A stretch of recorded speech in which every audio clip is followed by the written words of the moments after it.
United States of America and to the republic for which it stands, one nation, under God, indivisible, with liberty and justice for all. Thank you. I trust we've all had opportunity to read the minutes of last month's meeting. You will second. Second, all in favor? Aye. Opposed? Carried. Thank you. Resolution HS1 is a resolution authorizing reclassification of one position and title changes of three systems operating positions. Sarah, would you tell us about HS1, please? Yes, so we have several computer systems within our agency. We have 60 different programs that we have, and these positions are designed to centralize and be able to be well educated on all these programs. There are several components to each. Some are duplicative. And this is our way to ensure that within our agency, we are able to be as informed as possible and to use these programs to the best of our ability. This is part of our efforts for operational efficiency, and these positions we've identified as being needed to move forward with those efforts. I'll point out one thing. The first four resolutions we have here all deal with restructuring, reclassification, retitling of programs within the department. Anybody have any questions before? Oh, excuse me. Need a motion? Second. Sorry about that. Thank you. Yeah. Do you have any questions for Sarah about HS1? None. All in favor? Aye. Opposed? Carried. HS2, the resolution authorizing reclassification of a caseworker position to case supervisor D. Sarah? We have currently 2 part-time senior caseworkers that are working in post cases within one caseworker line. So this is actually a cost savings because we would sunset those 2 part-timers and eliminate the caseworker line for this grade B position. We have identified that along with assessing all of our operational efficiencies that we need more oversight over child protective cases. And with the creation of this grade B position, it will help with doing that. I'll make a motion to leave it. Thank you. Second. Again, it's increasing the supervisory positions on this and also the cost savings. Are there any questions? So cost savings, right? So we're gonna essentially eliminate 2 part-time positions, make 1 full-time position. That's gonna save money. So the 2 part-time positions are actually in one caseworker line, if that makes sense. Kind of. So they are paid at the senior caseworker rate, even though they're part-time. Sure. The 2 of them combined equals more than what we would pay for that one caseworker line. Very good. Thank you. Any other questions? All in favor? Aye. Opposed? Carried. HS3, you received this change here from one that was in the packet. This came from realizing that there wasn't a deletion form submitted last Wednesday. We submitted that. So this new one came out. You have this now with a few changes in it. Resolution authorizing creation of a senior support examiner position and deletion of senior accountant position. Looking for a motion? Motion. Okay. Sarah, could you explain the change from the original one? That's probably the one that's familiar with. It was an incorrect grade. There was initially a higher grade listed with a higher pay rate. This is actually a lower grade with a lower pay rate, resulting in a $3,760 savings. And this is a position that is within the child support unit. We currently have 2 people with this position, but for consistency, we feel that it's necessary to have a third And within this unit, they're generating funds through child support. So we expect to see an enhancement with that, with the additional oversight and with this position being created. To get better supervising. Any questions? All in favor? Opposed? Carried. So HS4, resolution authorizing creation of 2 case manager positions. The motion? Elizabeth? Second, okay. Sarah? We had a contract, well, we still have a contract with the Salvation Army that is scheduled to end at the end of July, I believe. Yeah. And we are eliminating that contract and using those funds in-house to fund these positions through triple FS funds. Mhm. We, this is budget neutral. These are funds we're already receiving through triple FS. So Okay.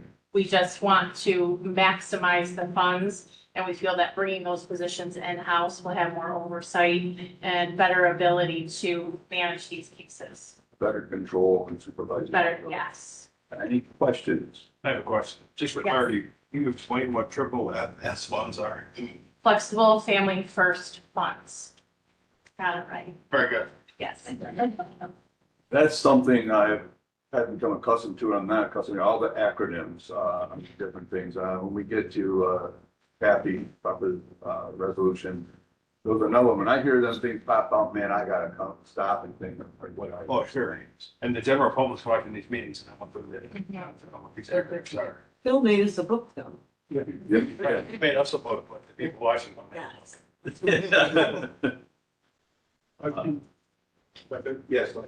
Are there the complete managed services from Red Cross? So it's coming from the Salvation Army and, Salvation Army. and yes, it would be correct, Jen. The services would be the same that we would be providing in-house as the Salvation Army is providing right now. Thank you. Any other questions? All in favor? Okay. Opposed? Carried. S5 is a resolution authorizing modification to the provider contract. The motion? Motion. Second, Okay, Kathy, would you tell us about this? Yeah, this is funding that was already available in the past, but was allocated previously to Oswego County. We were in talks with OPWDD and we made a change to allocate that money to Liberty Resources to help fund the people that are not supported through developmentally disabled individuals through COVID crisis. The contract with ARC, we ended last year at the beginning of May. So it's dollars that are already available, and it's coming through us through a pass-through state aid, going to Liberty Resources to support Liberty disabilities. There's no budget modification, but as I said, it's 100% state aid. When I read this, I had a question. Mobile crisis services. Could you just give us an example of what mobile crisis services are? Well, mobile crisis would be contract with Liberty Resources, so if an individual has behavioral health concerns, or they can contact the number for mobile crisis, and they'll screen the individual. And then they'll determine whether they can keep the person where they're at to help develop a safety plan, or if they need additional services, they can get them to the ER or to Lobdell Center or an outside agency for those behavioral health concerns. It's a 24/7 program. We have it here in Oswego County. It's a great program, and it's a diversion for individuals. So instead of just going to the emergency room, maybe sitting there for hours on end, whether youth or adult, they can be seen by somebody out in the field.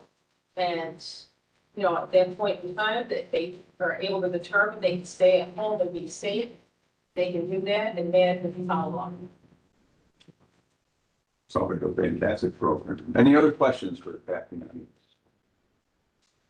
All in favor? Aye. Opposed? Carried. We have one in here for community review. This will be, goes to FMP, Finance and Personnel, they'll set the salary amount that they do. But just to make you aware, this is for hiring the attorney, Mr. Palermo, from Yuba County, and now he's working for us at DSS. All right, we can go to department reporting. Okay.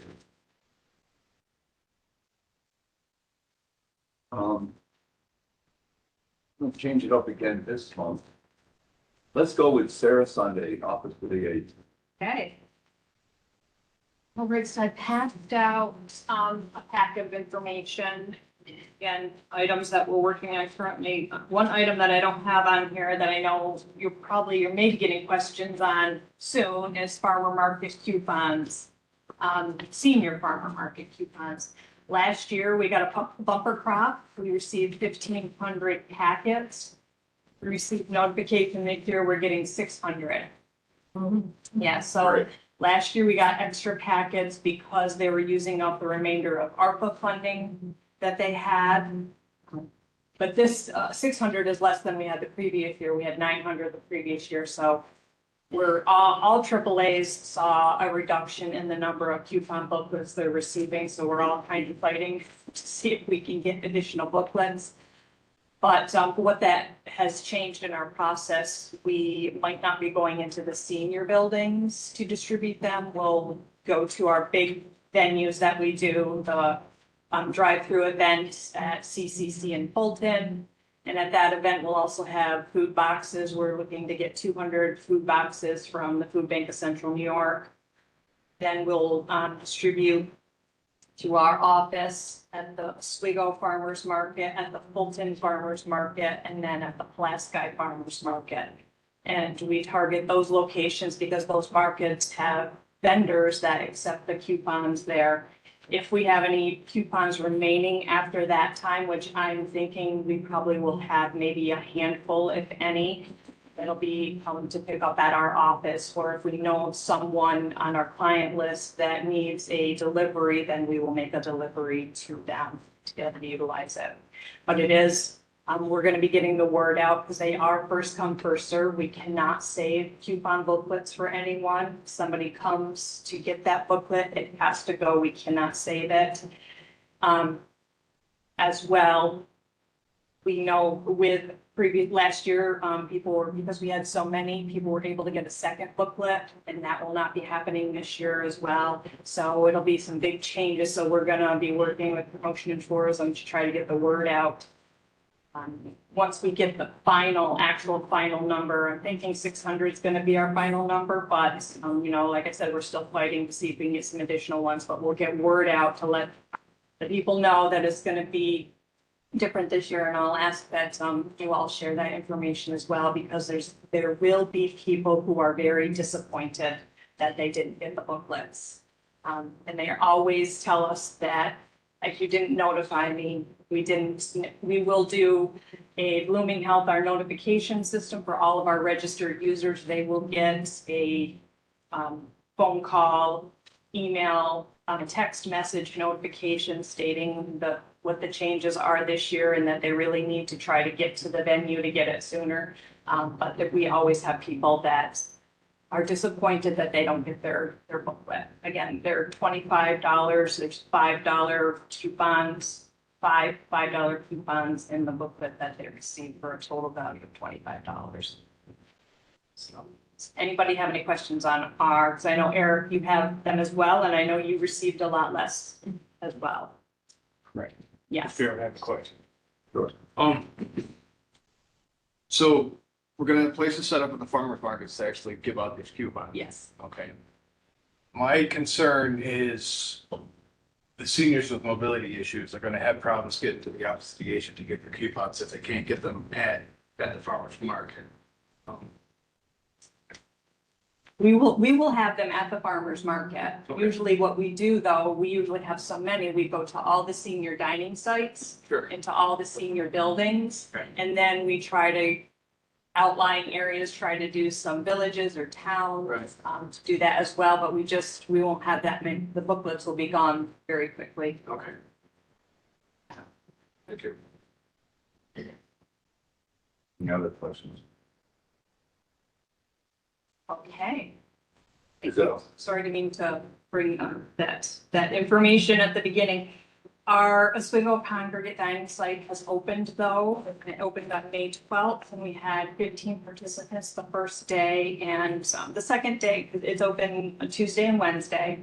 The second day didn't have quite as many participants, but the number of people are growing. We've had some really good positive feedback. And if anybody ever wants to stop in and take a look at it, we would love to have you stop in. I had the opportunity to be out there at that and I got invited to go and sit down there with them. And that's an interesting group of people. But it was great. They have a wonderful time there. There was 2 new people that day. I would have had lunch there, but it wasn't quite ready. I had another appointment, but boy, it looked really good what they were having down there and they really enjoyed themselves, just being together. The people being together, had a good card game going. So it was nice to visit there. I'll be back. And we have seen some new friendships established there.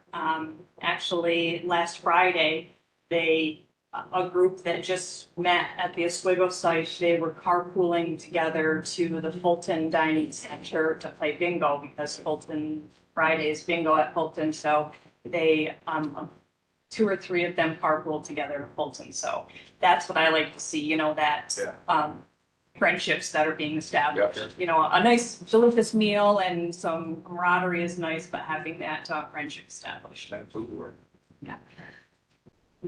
I traveled to Albany on last Tuesday, where the O'Briens were recognized. They were recognized at our legislature meeting, and they're a lovely couple. And I know that you know Legislator Taylor, but they're a lovely couple. They were going to continue on for a brief vacation, but they came back because they had to volunteer. Food Sense was there on Wednesday and they had to come back to distribute Food Sense. So they really are dedicated volunteers in the community.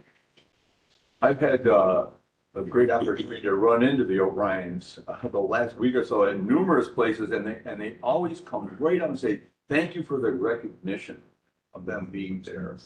And they're very, very thankful for that. It was great. It's always great. They come up smiling all the time. It's wonderful. I was a little disappointed they didn't go on vacation. They invited me to go to the ocean with them.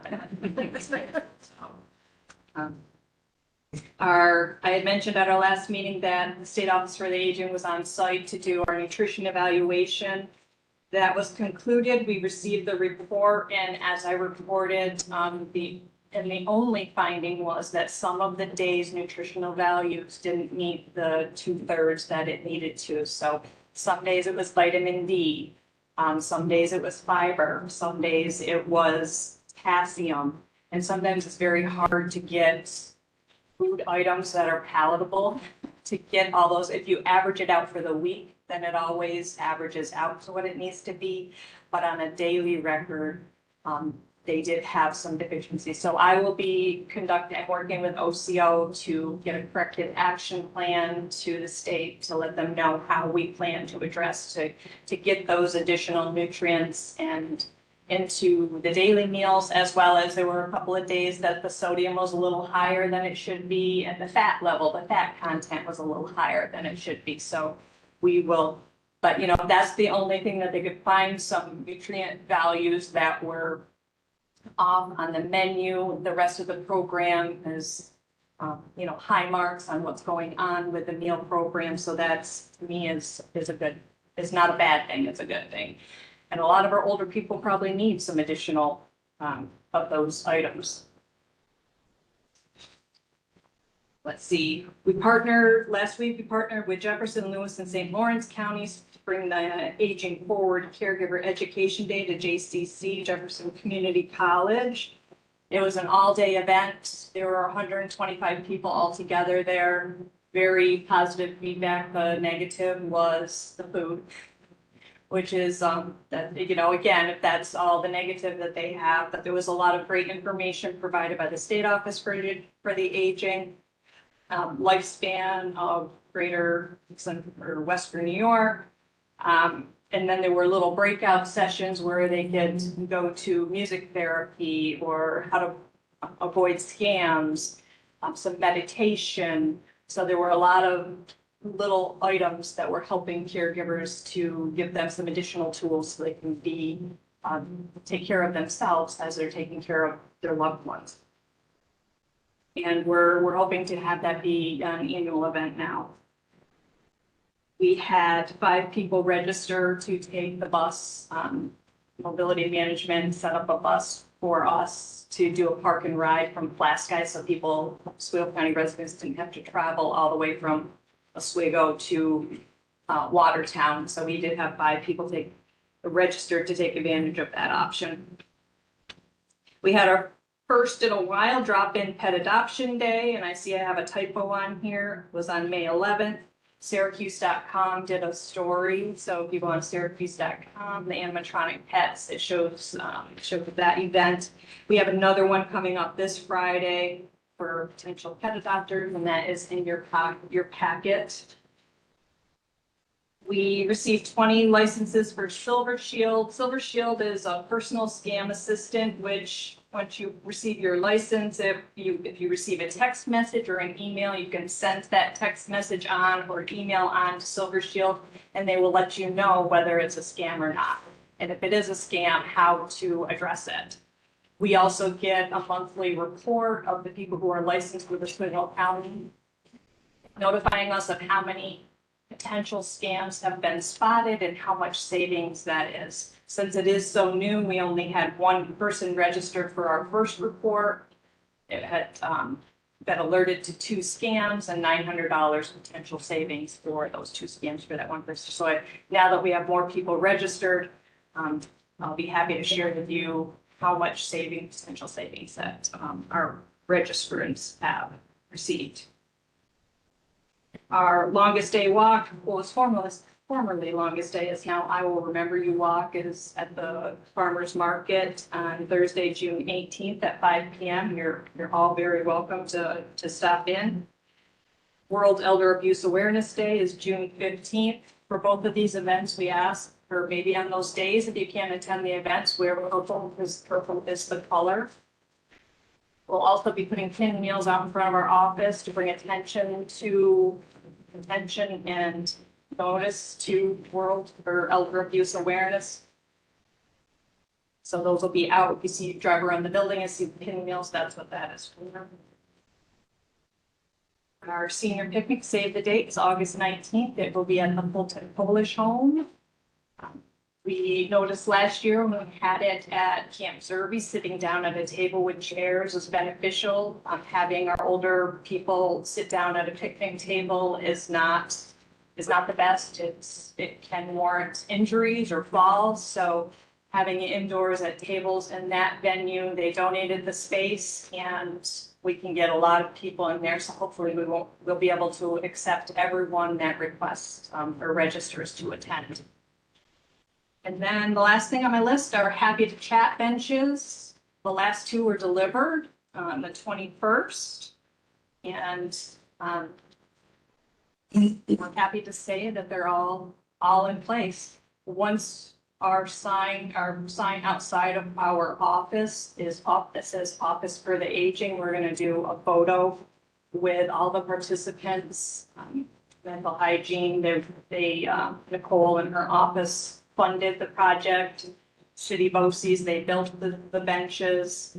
And then the city and village mayors that have a bench in their areas will be invited to a photo opportunity, as well as legislators Holloway as chair of our Human Service Committee. Anybody else that wants to be in the picture as well. How many of those benches are there? We have 6 out in the community. So we have one in Plasky at the Haldane Center, one in Phoenix at the community garden, community park, one in Mexico by the gazebo. So if you drive by, that's one you can actually see. It's right out in the open. One in Fulton at Veterans Park overlooking the river. Then the last 2 were one at our office and one at Shapiro Park here in Oswego. That's all, right? A lot of great things going on in Office of the Aging. We'll be back out at that, mill site out there again. Check out those people. Let's go over to Eric Boozer, a veteran. He brought a friend. I did. We'll get to that. Let me start with the farmer's market coupons. We have not received ours either. I reached out to the New York State Veterans Service Agency to see about when we're gonna get those, and I have not heard a response yet. I also don't know how many we're gonna receive. Last year, we get the same amount every year. It's just last year, they prevented us from ordering additional coupons. Because every year, they're gone like quick. And I'm able to turn those in and get more back. And last year, they didn't allow us to do that. I'm gonna go out on a limb and say they're not gonna allow us to do it this year either, because they're basing all that on not how many we give out, but how many are actually used, and not enough were used the past couple of years for them to warrant printing and giving out more. So we have had a lot of veterans calling. As we were walking out the building today, there was a guy that stopped us. So we will put out a news release once we know when we're gonna get those. And we've been telling them probably middle to end of this month is our hope. That's what we hope. Usually we have them by the end of June. I know that they did say that they were gonna send them out based on how soon we finished the training. We did ours within the first week of getting. So we did ours back in, I think it was March. So I don't know, as soon as I find anything out, we'll definitely put out a news release. We're gonna put it on our Facebook page. Our office, I still haven't hired an BSO. We're still in the work with that. We're gonna try to do some sort of campaign to get the word out there, because we're not having people apply. We just need more people to apply for the position. I have interviewed a couple people. Unfortunately, one of them decided to take another job, and the other one just didn't seem like he was gonna be a very good fit for what we needed. So that being said, we're doing the best we can with the amount of people we got. With the guy in Oswego retiring, I talked about last month. We're still getting business from that position. They're going there to see him if he's not there. The state, though, I found out, is gonna have a guy go there a couple times a week. I don't know when that's gonna start. If that doesn't work out, then they do plan on shutting that off now. Our snowbirds are coming back, so we're getting those from individuals coming in as well. So we are busy, which is great, because the more the merrier. I love helping the veterans. So what I brought with me today, who I brought with me today, not a what, is a who. Ward Bowen is our peer mentor. He's been in here before, but I wanted to make sure everybody got to know him and got to see who he is. And he's got a lot of information that he is going to give you about what he's done in this program. All right, as Eric said, I'm Ward Bowen. I'm the head of the Joseph P. Dwyer Peer Mentorship Program here for Oswego County. So far I've had a couple of events. We had an open house that was decently successful. We need to get the word out because people don't know about the program yet. So that is a challenge that I'm facing at the moment. We just had this past Saturday, we had a coffee event at the Coffee Connection here in Oswego. What I'm doing is I'm partnering with 5 different venues throughout the county. Oswego, Fulton, Phoenix, Central Square, and Pulaski. So what we're going to do is every 5 weeks, we're going to keep rotating through those venues to have the coffee events for veterans that can't get to certain venues to go to the other ones. So we're doing that. Currently, I have 5 years worth of dates set on the calendar for bowling events here in Oswego at the Lighthouse Lane. Sorry, it's time for us to open the door at the office. 5 years set for 4 different months throughout the year. So 1 quarter each year, we're going to go ahead and have a bowling event for veterans and their families. Those are locked in and those dates are set. Upcoming, I also have the Veterans Open House that we'll be attending for the Maples Assisted Living Facility. We are on the calendar to go ahead and take care of that as well. We'll also be doing a golf event. I'll be setting that up relatively soon. We'll be doing 1 or 2 per year. That is not on the calendar yet, but that is in the works. Also, we will be doing a fishing event. We're going to partner with Healing Waters. That way we can take the veterans out on the water and they can do fishing. which will be paid for by the Dwyer program. So those fishing events, we'll do 1 or 2 of those a year, depending on whether or not we can get the captains to assist with us and take care of that. What else did you want me to talk about? Coffee bar. So in our office, we have a little open space there in the lobby. We're gonna have a coffee bar that we're gonna get set up. It'll be opened up probably this week. We're just waiting on a couple of things to come in. We already have the coffee maker, the coffee, all the condiments that go with it. So that'll be where people can come in, sit down, just enjoy coffee, whether they have an appointment with us or not. They don't need it. They can come in, talk with me because I'm the peer mentor. So if they need anything from a peer mentor, I'm there for them. And that coffee bar again will be open up hopefully this week. We're just waiting on 2 other items. Other than that. So in the timeframe that we're waiting to have a location where we could set up an actual rec center, what we've decided to do is to kind of keep things moving is to set up this coffee bar in the Fulton office. Again, like Ward said, it's not for necessarily for people that have appointments. By all means, those people can use it as well. So we want to open it up for veterans in the area to just come by. Just come by, just sit down with their friends and be able to chit chat and drink coffee. As I've said, several times, that's the whole meaning behind this Dwyer program, is career mentor.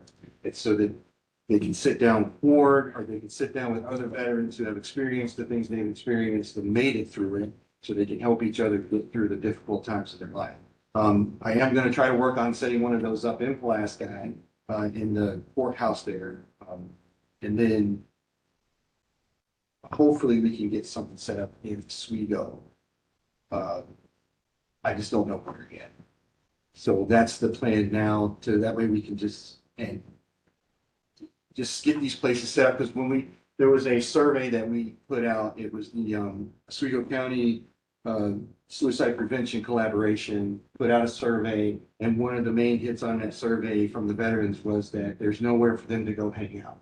There's nowhere for them to just go and hang out outside of your VFWs or your Legions, for which you have to be a member. They just want somewhere where they can go, they can sit down, and they can just chit chat with other veterans, just hang out. So that's what we're trying to accommodate. We're trying to create those locations so that they can come talk to each other. We can support it as best as we can with what we do. So. I have one question to point out in there. You talk about appointments, and a while ago, there was some confusion by some people about when it said by appointment. And there was something, maybe the office was closed, but that's not the case. Can you explain that? No, that is not the case. And I sent out a second news release, hopefully to kind of explain that. When it comes to filing claims, to actually filing a claim and sitting down with a veteran, that's a very time-consuming process. So in order to make sure that we have that time blocked off, we would prefer they make appointments for that. Our doors are always going to be open. They can come in anytime they want. If they have questions, if they need a copy of their Google 214, if they want to get the free bus pass, all that is available as it always has been. It's just if they do come in and they want to file a claim, at that point, we will schedule them an appointment so that we can make sure that we block off the amount of time that they deserve. To sit down and bring over all their paperwork, all their medical records, and help them file these claims so that they have the best opportunity possible to get the benefits. That's really the only part of that for the appointment only. Right. Anything that's going to take more than 15, 20 minutes, we would prefer they schedule. Because at the times when there's nobody at our desk, we're working on another claim. We're working on a claim that's digging through medical records or digging through ship logs or, so we just want to make sure that they get the time that they deserve and we're not trying to rush them. Bill? Eric, I understand questions come up about donations to these flyer centers and centers you're trying to set up, and whether it required a resolution to accept those donations. Any donation made to the county does have to be accepted by resolution by the legislature. But if you're going to have several small donations into a program, The other option we have is to have the Canadian legislature adopt one resolution authorizing the department to accept donations up to a certain dollar limit for this specific purpose. That way we don't have to come to this committee and lunch for every coffee pot or whatever is donated. We can set a threshold if the committee is interested in doing that, where you can accept donations for these meeting spaces. Well, yeah, and I think board's been working with, Berlin, that they try to get all that stabilized and set up. That's how I heard the question. But yeah, so you don't have to come to with a, we could do that. That way you don't have to come with a resolution every time something's done. That would be awesome. That's it. I mean, that's one of our goals. You know, we have people calling all the time, so they want to donate, you know, the veteran has passed away and they want to donate the things that that veteran had that they know other veterans would need. And we've always hesitated, no, we can't do that. We don't, definitely are not planning on taking any monetary donations. We don't want money. But when somebody wants to donate a wheelchair, they want to donate a scooter, they want to donate a ramp, you know, we want to be able to take those donations and make sure that they get to a veteran. And you can accept monetary donations, but a monetary donation would have to go by resolution. Now, in emergency management, it's donations from online and things like that. Right. This comes through a resolution. And you can put it in your budget. I think that'd be great to have you present a resolution on accepting this donation. County Attorney's Office can work with you on wording that resolution. Okay, awesome. Yeah, we're not gonna have to go up that. Yeah, excuse my voice, I'm a little bit under the weather. I'm just wondering, as the peer mentorship program goes forward, are you planning on carrying a caseload, or are you keeping track of what clients you serve? Or how is that working? Yeah, so what I do is every time we have an event, I always have a sign-in log, and I always ask for their email address, telephone number, whether or not they're on Facebook. Because I want them to go ahead and connect with us on Facebook. That way we get the information put out. The more people that log onto our Facebook page, like it, share it, that information gets put out to anybody and everybody, whether they're a veteran or not, because they may know one. Everybody that's on there that gives us our email address, I'm compiling a email list of everybody that attends these events. So that way, the next time I do an event, I can go ahead and put that poster on there for them. One send, everybody gets it. Right, but I guess more specifically, my question is, are you coming up with like goals that they want to achieve? Is there case management at all involved in this? At the moment, until we get a place, no. Okay. There is no place for me to put anything at the moment. So once that has been established, yes. The Dwyer program has a tracking thing that we have to fill out, so that we can identify what veterans we have assisted and what assistance they get.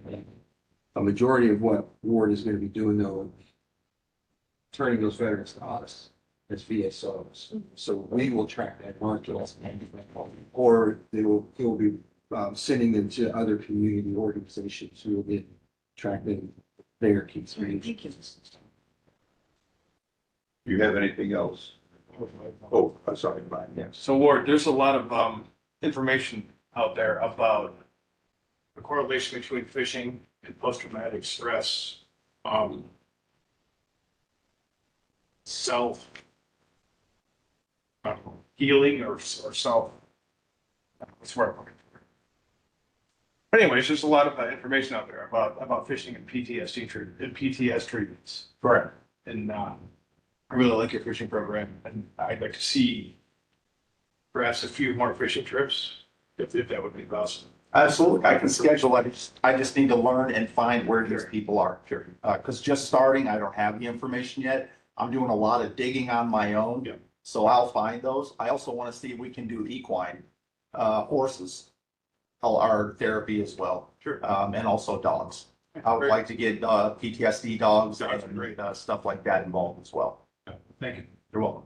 If you haven't heard of Healing Waters before, if you go to the fairgrounds, or go to the county fair this year, they always have a booth there. I know those guys. I've worked with those guys as a VSO. They're a great group of people and they really love, And their program is everything from sitting down and showing you how to tie a fly to taking you out and teaching you how to fly fish. So their program is really good. It's huge, but they have the same problem that we do. It's just getting people involved. So that's why they have their booth at the fair. I run into them all the time, all over. So it is a great organization, and it's not even just local. They're actually based out of Maryland, so they're all over. Yeah, that's one of the reasons why. Yeah. Thank you. Great programs, fantastic programs. Yes, Dave. I just want to go back to the tracking piece, maybe I can help out with this. You mentioned the tracking, because the funding comes from, through the Division of Mental Hygiene over to the VA's office.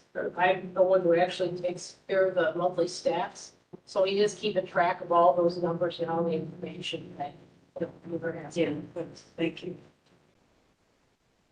Very good, thank you. Anything else, Eric? No, sir. That's it. Any other questions? All right, let's go to Brian, Chetney, and you. Okay, all right. So, couple things. On Thursday will be our youth summit at the fairgrounds. So this is the 21st year of the youth summit. It is for 8th graders. It's an opportunity for businesses in Oswego County to talk a little bit about what they do and educate our students as to learning career paths and everything about that. Currently, we have around 500 students 8th grade students who are signed up. When you add in the new vision and public safety classes, there'll be roughly 600 students participating that day. We have about 35 vendors, businesses who will be on site. New this year, Micron will be there. National Grid and Constellation have added to what they bring. They'll have actual physical parts to added to their program. The state police is always bringing their canines, et cetera. So a lot of different exciting things to be happening Thursday. That will take place at the Oswego County Fairgrounds. It starts at 9:30. It goes till about 1 o'clock. If anybody wants to attend, let me know. I'd be more than happy to meet you there and give you a little quick tour around of what's happening.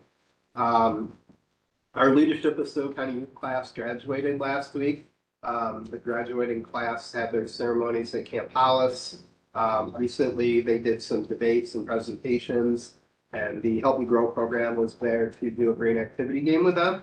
I do have a picture of one of the events from what happened at the graduation, and I also have the application for next year. This is the application which on the front will tell you everything about the program. There is a flyer, and then there's a list of the schedule of the dates and classes. This is being shared around, but I wanted to give to you in case you know of anybody who may want to become involved or have any way to post that anywhere. That would be helpful. So we're recruiting our class that will take place. It basically follows the school year, so we'll start up when the school year starts. Another flyer I have is the Animal Events Committee. They're planning their summer bash at the Animal Library on July 6th. So right here is a flyer on that event that'll be up and coming that we partner with them on. Camp Hollis, we are at different weeks going about where we are at.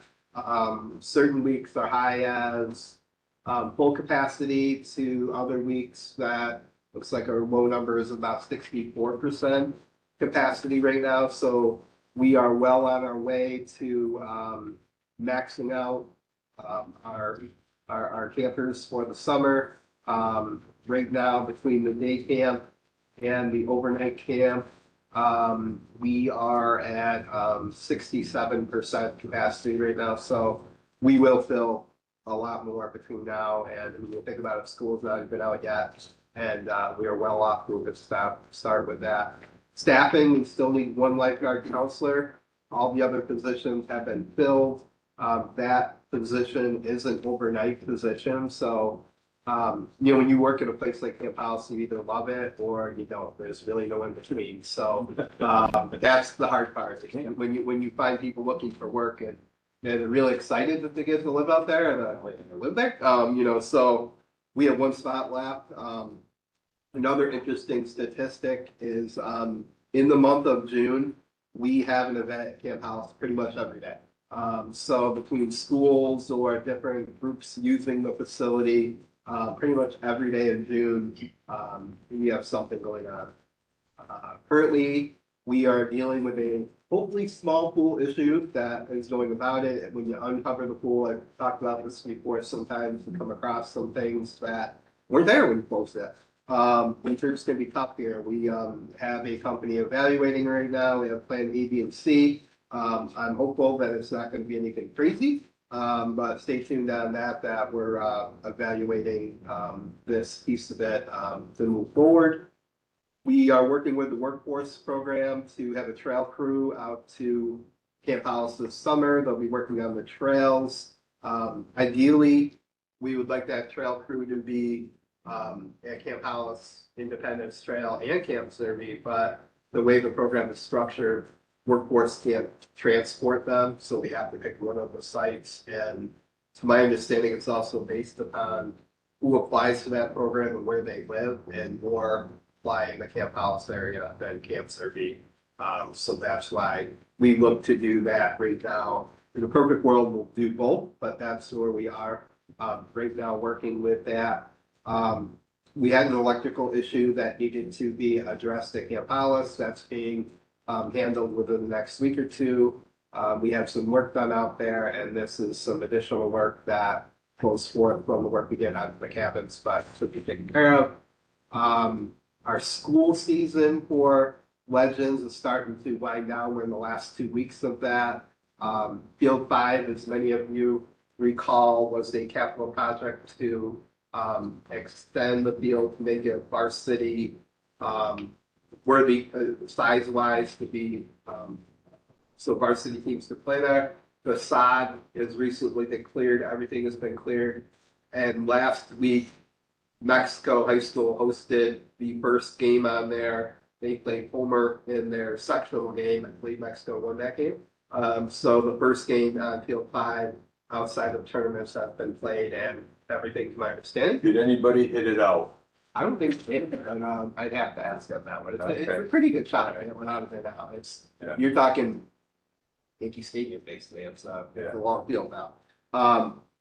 So that's been going forward on that. I have, speaking of Legends, our summer camp that we run up there, which is free. Here's the flyer I will give you. It gives you a breakdown, including a QR code, how you could learn more about it. And then on the flip side, we knew this year have a Bridge League baseball program. If you have a child or know somebody who plays Little League, and that could be anywhere for Little League, they get done around when school gets out. That's when their all-stars happen. It's all done by Brett and I coached for many years. Then kids who love to play baseball at home have nothing to do until the fall, when it's fall ball. So we are looking to start a league up there again this summer. It's called the Bridge League, and that would be for Little League kids to be able to continue playing this summer. So they get to play up to 11 fields to go about doing that. So there's a flyer for that. Our girls softball program has recently started. That's been going well. Our Challenger softball program will start July 1st. Adult softball has been playing up there a couple nights a week. Let's see, I have been talking with a couple companies about the field lights up there. Webster Taylor gave me some information, and then Mike and I met with a company up there as well. Both of the companies are supposed to give me some information to move on, but they try to both explain it to me that it's like a computer. And your computer you're working up there is 30 years old. So think about that. So the lights are old. Right now, currently today, Rambo Electric is up there replacing broken bulbs and making things happen. They're working their magic. They'll be up there this week doing that and working in the kitchen, which was a capital project that we put in for to have that work be completed. If anybody was to ask you why today, we all live in Oswego County, and to fix the lights, you have to go on the fields with a lift. And unless you want to rip up that field with the wet weather we've had, this is now the ideal time to do so because it's dry enough for them to put a lift out there to do so. So that's happening this week. They'll have it all completed. But going back to the other part, we are doing a study. As soon as I have those numbers, I'll send them to you, Veronica, because I've been told by both companies they can save us 40 to 48% on electricity. Then again, your 30-year-old lights are just, they're sucking power. And so obviously, like anything, LEDs, anything that they're able to go about it. So stay You'll tuned have for more that. control over with these. Correct. You don't know if they're on or off. Right. When they talked to Mike and I, they talked about, every time you've heard we turn them on and off, that's the thing. New lights can be like your car radio. You can just put it on like 0 without turning it off. So you're not keep turning them on and off. You just put them on 0. So they're not really doing anything, but they're not off. And then you just crank them back up when you need to go. But that's something that we're learning more about. And they promised to get me the data that they had. It all started with you, Phil. Thank you that I went to a webinar in January that NISAC put out. That this is an agency that is working with municipalities on aging infrastructure. Well, we meet all those criteria. That infrastructure, everything's 30 years old. I can't tell you how many times Rick will tell me, what do you expect? 30 years old. Every time the toilet breaks or something like that. And I have to, well, I can only go so far. When you go to a high pressure toilet, I'm not working on that one. That one, I see major problems when that goes down. So anyways, these are things we're working on to alleviate costs and go forward with that. Let's see, we continue to work, we have been getting a lot of banners that have been picked up quite a bit lately for the fields for the advertising that are up there, and we continue to go about doing that, so you'll see more and more going up as we go about it. Do they have many openings yet? Or they're filled up with banners? No, there's some openings. I mean, there's 6 fields and there's a lot of room, so, but they're filling up quite a bit. We're getting quite a bit. And They're advertising out there. yeah, it is. So I think that's been a good piece that we've gone about. This past weekend, they had good weather. The weekend before that was their first tournament second tournament, and they got rained out. And the first week was cold and rainy as well, too. So spring has not been helpful for any kind of baseball or softball. On April 15th, we did an Endangered Species Day at Independence Trail. We partnered with Friends of Rosemont Gifford Zoo and City BOCES. We had over 100 volunteers out there working on trail improvements, new bird houses, signage, a garden, many different things to make Independence Trail more welcoming. We continue to work on that, and we will have pictures for you soon. City BOCES had a photographer there, and they're supposed to be sending us all the file. When I have that, I will share that with you. Camp Zerby, the underground water tank, B&G has repaired it. As I've been told, that the tank is now fully functional. It's not creating any issues that should be concerning. Working with the health department to get that signed off on so we can move forward. It is on my radar. I do look to talk with the grant writers to keep eyes open. That again, that's an old piece of equipment that's out there that is outdated, and I'm doing everything I can to keep that operating. And so we're surviving, but I keep my fingers crossed on that one. Moving along with that. D&G feels they fixed it. But as Rick tells me, they're doing what they got. The pickleball courts out at Camp Zerby should be up and running. The disc golf course up and running. The new tee boxes will be coming, and we'll have those out there soon. But we're looking to work with some different kids programming and things out there with that this summer. Our summer camp at Camp Zerby is also close to capacity. I'm going to send this out to you if anybody wants to share. But the other reason why I'm sending this to you, that if anybody ever reaches out to me and we look to, look for help with staffing, this is the one area that we really need help with, that Camp Zerby area. Our staffing is not full yet. We have a bump, so I'm optimistic, but always looking that if anybody knows a young person looking for a job over the summer, That is day camp, so that does not require you to stay there. It is Camp Serby. It's a beautiful place to be. It's not a large camp, so it's not overwhelming, I don't think. But again, looking to fill some staffing positions, that's one area that we are looking to do so. The Mets game, so the Syracuse Mets game on August 5th, we will have a 2 buses going up to the Syracuse Mets game as they play the Columbus Clippers. It is considered their annual youth camp day, so Oswego County will be represented that day at that event. We will soon be releasing the information on how you can sign up to get to be if you have a young person who would like to attend. We'll be doing that. We'll have tickets available that we're working with the Syracuse Mets on to go about doing that. We have that I've talked about before. We continue to work on our new student athlete leadership team, and that is a program that is being put together by a combination of community members and some youth who are involved in planning the event the program. This will be in full effect in the fall. They will meet whether it's monthly, quarterly, as athletes to talk about not only things that happen on and off the field, but also where they can give back to their community. And we all know that we're all involved in different groups, whether you're having a golf tournament or whatever it may be, and they always need volunteers. So this will be a list where somebody can come to me and say, hey, I need some volunteers. Do you have anybody to do so? And I could have an ongoing list of students within the community who would be available to help out. Currently, we're planning a kickoff event. My New Vision student, it's a senior at Oswego High School, and she is working along with different people in Fulton High School to put together the first event that we might be. And it's interesting because you joke and you grow up maybe in Oswego County and you think about that, what I just said. So the one student that I have from Oswego High School is working closely with another student at Fulton High School to put this together. Because if you grew up, they were going to ride-ups. Hey, Fulton and Oswego are working together? Well, yes, they are. That's the whole point of it, is that we're going to go about doing so. This is how we're going to go about doing it. Sean Broderick is one of my partners that I'm working with on this, so he's been helping out a lot with going about doing that. Also, a couple other things for AmeriCorps. We have many sites for this summer.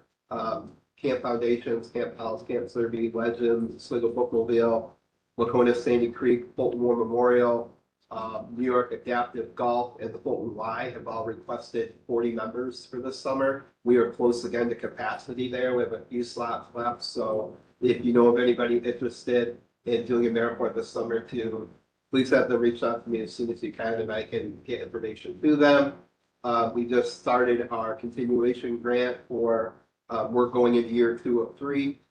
So we're working to submit our proposal for that. And then we do know this summer we will get a visit from AmeriCorps as they're auditing all their sites that they've worked with in the past. And we don't get excluded from that, but we're ready for that piece of it, ready to go. But aside from that, we've just been very busy with a lot of things that are happening right now. So it's been really busy couple weeks, to say the least, to keep things going.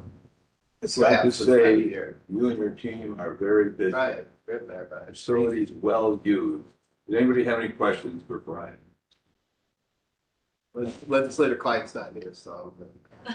For an empty chair. I didn't even say, because people left it off, but Sarah's staff and my staff have been working together to put together some really interesting programming where we have youth, I believe, interviewing seniors and seniors interviewing youth, going back and forth. We want to be all hip today to have podcasts and things to that matter, but between OFA and youth, they're kind of getting a youth group and a senior group working together to do that, then also teaching, we've talked about this for years, but teach each other how to do things. So a young person can teach a senior about Snapchat, and a senior can teach a young person on how to do that. Well, something like that. So Completely different perspectives, I think. Completely different. But the communication piece has been big. So I have staff and Sarah has staff that are working together. I think they have some really interesting stuff they want to do. That would be very interesting. Very interesting. Thank you. Sarah, Yes. DSS. We would like to start off by having the head of our child support unit, Jessica Steele, tell you about child support for about 5 minutes. Hi there, I'm Jessica Steele. I'm the Principal Social Service Specialist over Child Support. I have a slideshow. We'll see if it works. It's really short, just about 4 slides, I think. Is this the way it's done? So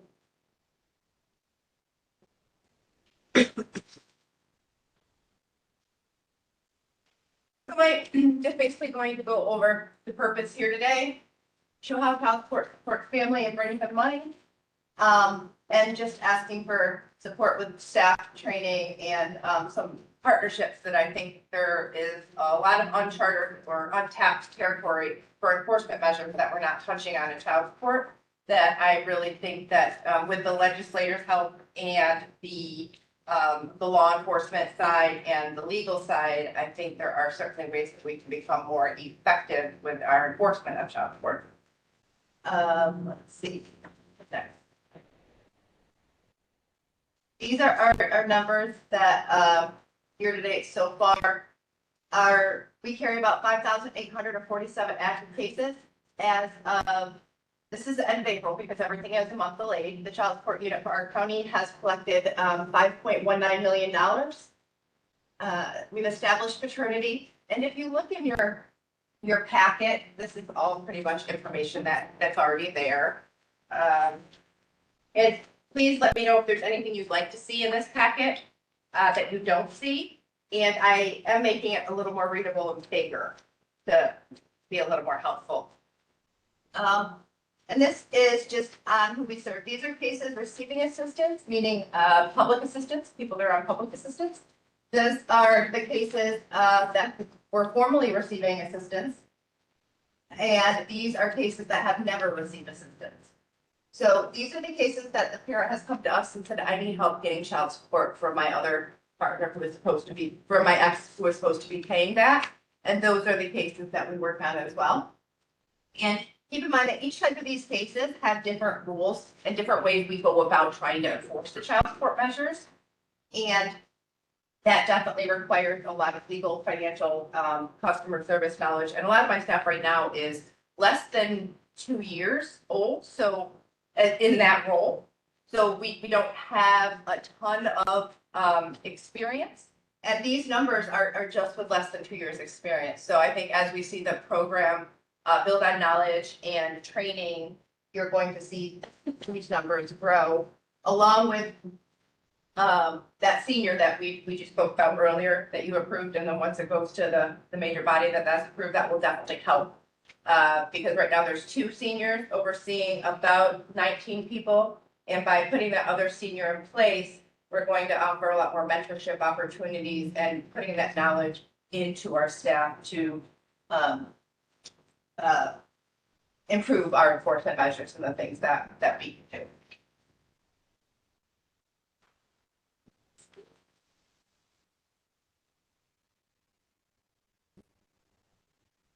So basically what I said before, time for experienced staff to train new staff.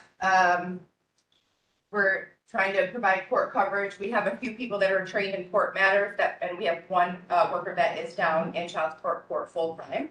But we also need to have other people that are able to fill that position when that person is not available. So we do that on a regular basis and just trying to retain staff. And it's actually one of the units that you're going to see in DSS that actually has a financial return. Our county's cost is 17%. So the state is 17%, and then I think the difference is 64% is the federal impact that they collect on that. So, and a lot of that money that we collect comes right back into our local economy, and most importantly, it goes to those children in those homes. And a lot of people don't understand that child support isn't about punishment or anything like that. It's about making sure the child has the same level or quality of life in one home as they do in the other home. Okay. There's one more slide. So I recently went to training and I knew nothing about child support myself until I took over the position in February. And from the training, I was able to learn about some enforcement measures that we would be able to update if we all work together in different law enforcement, legislative, legal bodies. There's a lot of enforcement measures that we can do and other enforcement measures that you're going to see happening right now. In April, anybody that at the federal level, anybody that owed over $100,000 in child support, their passport was automatically revoked. I'm sorry, May. Now, as of June, that's gone down to 75,000. You're going to see denials at 2,500 now. With that thought being, if you can't pay your child support, you shouldn't be going on vacation.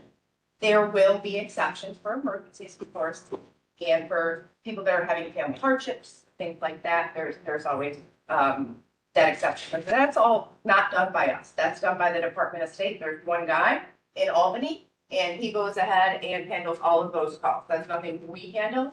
We refer that back to them because he's in direct contact with them. And that's it. And I wanted to give you an opportunity. I wanted to go over some of the measures. This was one interesting one that I learned about. And obviously this is a much different county than ours, but if you pass these around, this is what Suffolk County does. They basically put out a list of people they're trying to collect child support from on their county site and saying, help us locate these people. Once you're over $1,000 in back child support, it's automatically reported to the credit bureaus. So that information is already there, but there has to be some type of legal framework that allows them to put this up.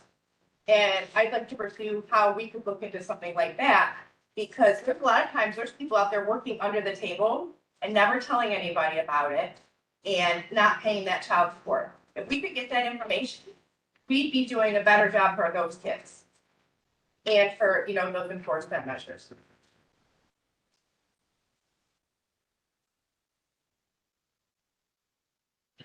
Now, there's some enforcement measures that we're able to do that I don't know how you would feel about it, but for example, if you're back more than 4 months in arrears, we can send a request to the DEC to deny your fishing and hunting permit. The state automatically revokes state licenses.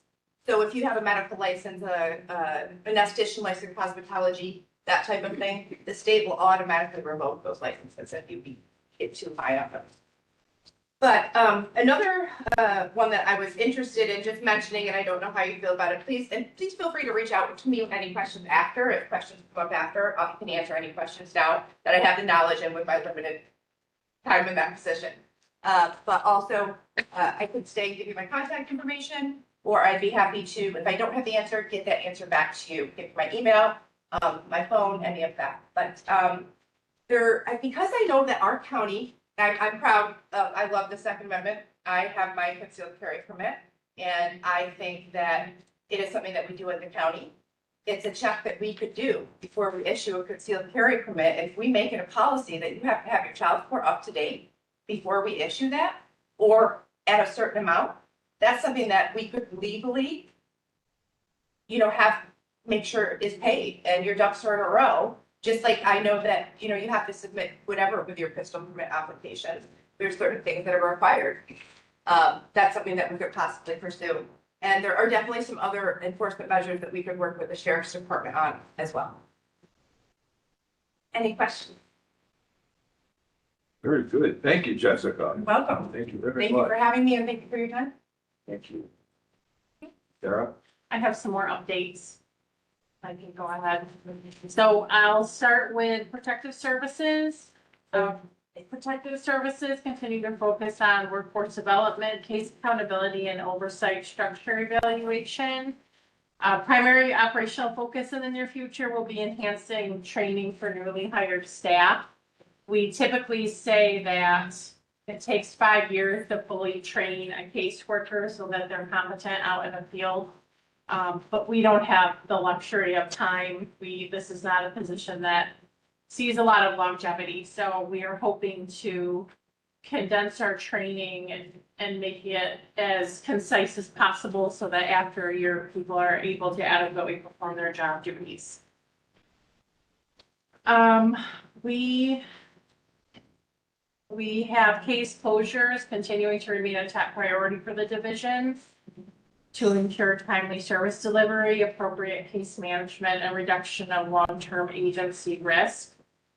Gaps in current staffing structures are becoming increasingly notable. We have 7 vacancies in CPS and 12 in family services, which I will talk about shortly. Adult services continues to serve some of the department's most vulnerable adults, and we are currently going through our rep pay audits, which are very time consuming for the staff. They have to reconcile all of the bank accounts for our rep fees, and as you can see, we have over 400 of them, so it's a big one. Family services continues to actively engage in efforts to recruit foster parents. And as I mentioned, we have 12 vacancies, which creates operational strain while we are still having to maintain our state mandates and ongoing service responsibilities. We have both units participating in a work group for Family Treatment Court, which we actually just attended a meeting on Friday, and the courts and DSS and all of the partner agencies are hoping to begin Family Treatment Court in October. That's exciting to be able to serve our substance use disorder affected families in this way, and we're all looking forward to it. Integrated services are Medicaid chronic care. They've been working very hard on reducing the overdue Medicaid chronic care applications, and they are looking at workflow alignment and enhancing staff training to be able to manage these cases more effectively, as well as making sure that they're staffed appropriately. Our child care applications and recertifications are continuing to experience delays. Hopefully we will be able to move forward with those. Integrative services, we have currently about 275 unresolved fraud cases that are pending review and disposition. So we're going to be working with our own internal legal team to work with the DA's office to develop a liaison relationship so that we can move these cases forward through to prosecution or resolve them so that we can close them. Our TA and SNAP application processing continues to remain stable with minimal overdue applications. The last thing I had on the agenda, when I put it last in case it was a topic for conversation, is with SNAP, the ABOD requirements, the able-bodied adults without dependents regulations. We had 776 applications, and due to the new regulations, 593 of those were closed, were denied. And that's 76% of those total applications that were denied. So I don't know if anybody has any questions about ABOD, if that's what that means, or. What does that mean? I mean, that's huge. Yes. And on what basis would be the primary reason to be denied? I'm gonna let Gidget answer that question. She's the expert. So those were actually people who were already active on SNAP. And when we lost our waiver, the federal government required that they meet certain employment requirements. Right. Or after 3 months, they close. Right. So starting in March, we began tracking those 776 people. And May 31st, the number that Sarah gave you, they were closed. So these were closed because they didn't meet those Right. work requirements. Yes. Which now means we've got to figure out how to get these people to volunteer the work or all that other stuff, which are there people or agencies that help people do that? So we actually started outreach months before the waivers were I lost. figured you did. And we called in, I actually brought, how many people? We called in all 776 to attend an orientation to let them know what we could do as an agency and who we could connect them to either volunteer, do monitor job search, or be put on what we call work experience project. Right. Because if they're on a work experience project, they actually do a lot less hours than the 80 hours that are mandated. So when we called them in, which we started doing, if some of you remember, we actually were supposed to lose the waiver last year. And we started calling people in then to educate them, but then the federal government extended it. They lost a lawsuit, so they had to extend it back to March of this year. So of the 700 plus people we called in February, only 41 attended. In March, 30 attended, and in April, 13 attended. So all of those people that we invited in to receive information and resources to assist them, those are the only amount of people that showed. And of those people that showed, only 13 of those people asked us to help them remain compliant with the regulations. So we have been reaching out, we have partnered with Workforce Development, Rachel and I worked out referral processes so people could go there. Because if you do a WIOA monitored job search, your hours count 100%. So we really, staff have put a lot of work into trying to make the community knowledgeable of what they need to do. Now, unfortunately, that they've closed, if people start to contact us and now say, I want to comply, now our staff have to retrack, reopen, and deal with a lot of fair hearings that people are going to call because we've taken action on their cases. And it was supposed to go in effect right before COVID, correct? This is all that was. Well, so ABOs have been around since 1997, right? New York State has had a waiver because of the increase in our unemployment rate. So the formulas used to be allowed the entire state, with the exception of Saratoga County, to have a waiver. And we just lost our waiver, so the entire state lost their waiver as of March 1st. So this isn't new rules, they're just rules that we've had waived for years and years because of the unemployment in New York State. So we are trying to get them to come in. We actually reached out to a lot of community partners, and many of them signed on to be volunteer agencies for us and work experience projects. So OCO, Catholic Charities, some of the food banks. So we do have partnerships with community places to put people if they come in and want to. We just have not had response from community members to do that. There's a lot to monitor in there. There's a lot of tracking. Is it DSS's job to seek these people out, or is it their responsibility to seek help? So it was our responsibility to notify them of the resources and the orientation opportunities, and it's then their responsibility to come in and connect with us to have those things be provided. Thank you. Any other questions? I have none. Okay. Can somebody bring us up to date on the status of temporary housing a little bit? Is that stagnant? Is it growing? Is it declining? Well, it definitely grew. I would not say 2026 is growing any more than 2025. I think the biggest challenge we're seeing now is the inability to find permanent housing, which is really creating an impact on the length of time that people are in temporary housing.